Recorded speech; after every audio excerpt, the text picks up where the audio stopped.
búa đấy chứ trong mưa nghe ra mất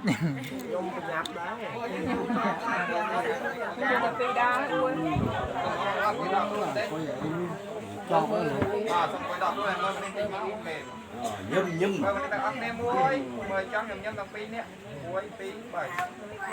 cô em yên con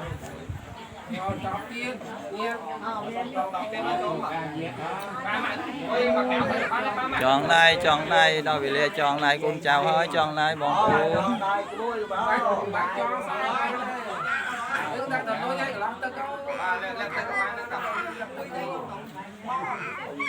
con thằng phết quân bơi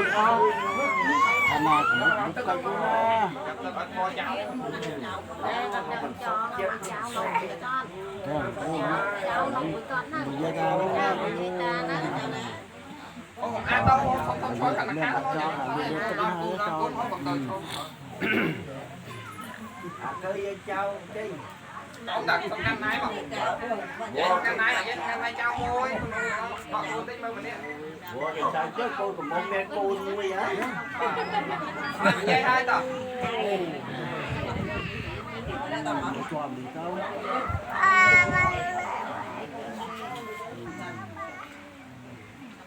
ta đi nè đỡ cho anh ăn đỡ cho anh ăn lâu tay không đỡ cho anh ăn luôn mà chơi bữa chào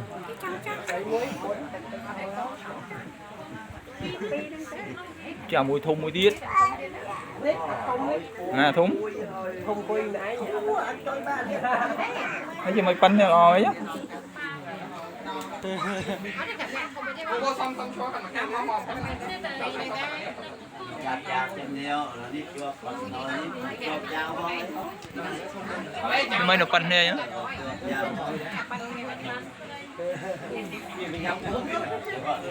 Mời căn này cuối.